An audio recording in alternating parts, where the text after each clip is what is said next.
હવે આગળ વાત કરીએ સુરતની તો સમગ્ર સુરત જિલ્લામાં ધોધમાર વરસાદ। કામરેજ તાલુકામાં 10 ઇંચથી વધુ વરસાદ પડ્યો છે। કામરેજની સત્યમ ચોકડી નજીક પાણી ભરાયા। ભારે વરસાદથી નીચાણવાળા વિસ્તારો પાણી થયા છે। મુખ્ય માર્ગો ઉપર પાણી ભરાતા વાહનો બંધ પડી ગયા હતા। દૃશ્યોમાં જે રીતે જોઈ શકાય છે ઢીચણ સમા પાણી ભરેલા છે। સુરતના કામરેજના દ્રશ્યો છે। અહીં વરસાદી પાણી ભરાવાને કારણે સ્થાનિકો, રાહદારીઓ, વાહન ચાલકોને ભારે હાલાકીનો સામનો કરવો પડ્યો હતો। ખાસ કરી અને અનેક વાહનો બંધ પડી જવાની પણ ઘટના બનવા પામી હતી। ત્યારે સત્યમ ચોકડી ઉપર આપણે જબરદસ્ત પાણી ભરાણું છે। લોકો બહુ હેરાન થઈ રહ્યા છે।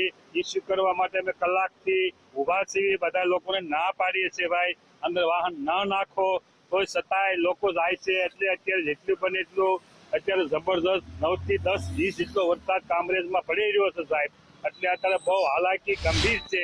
સુરત જિલ્લામાં ધોધમાર વરસાદ વરસી રહ્યો છે, ત્યારે કામરેજ વિસ્તારના પણ અનેક વિસ્તારોમાં વરસાદી પાણી છે ભરાયા છે। દ્રશ્યો આપ જોઈ શકો છો, જે પ્રમાણે ધોધમાર વરસાદ વરસી રહ્યો છે તેને કારણે કામરેજના જે સત્યમ ચોકડી વિસ્તાર છે ત્યાં વરસાદી પાણી ભરાયા છે। જે મુખ્ય માર્ગ છે તેના ઉપર કમરસમાં પાણી ભરાયા છે, જેને કારણે લોકો છે તે હેરાન પરેશાન થઈ રહ્યા છે। દ્રશ્યો આપ જોઈ શકો છો, જે રીતે વરસાદી પાણી ભરાયા છે તેને કારણે વાહન ચાલકોએ પણ ભારે હાલાકીનો સામનો કરવાનો વારો આવ્યો છે।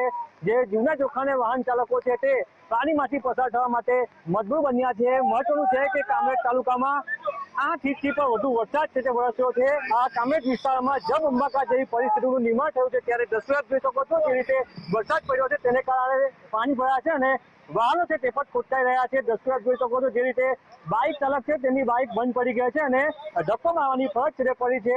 દ્રશ્યો જે પ્રમાણે જોઈ શકો છો કેટલા પાણી છે, ઘૂંટણસમાં પાણી છે તે આ મુખ્ય માર્ગ ઉપર ભરાઈ ગયા છે। કામરેજ વિસ્તારના દ્રશ્યો છે, કામરેજની સત્યમનગર ચોકડીના વિસ્તારના દ્રશ્યો છે। હાલ પણ વરસાદ વરસી રહ્યો છે। જે રીતે પાણીનો નિકાલ થવો જોઈએ, પાણીનો નિકાલ ન થતા આ પરિસ્થિતિનું નિર્માણ થઈ રહ્યું છે। લોકો છે તે હાલ હેરાન પરેશાન થઈ રહ્યા છે। ત્યારે જે રીતે આપ દ્રશ્યો જોઈ શકો છો, ઘૂંટણસમાં પાણી છે તે ભરાયા છે, તેને કારણે ક્યાંક ને ક્યાંક લોકો તંત્ર સામે રોષ વ્યક્ત કરી રહ્યા છે। 8 ઇંચથી પણ વધુ કામરેજ તાલુકામાં વરસાદ વરસ્યો છે। અનેક વિસ્તારોમાં જળબંબાકાર જેવી પરિસ્થિતિ સર્જાય છે, ત્યારે વહેલી તકે તંત્રના માણસો અહીં આવે અને જે પાણીનો નિકાલ કરે તે મહત્વનું બન્યું છે। ઉદય જાદવ, ગુજરાત ફર્સ્ટ।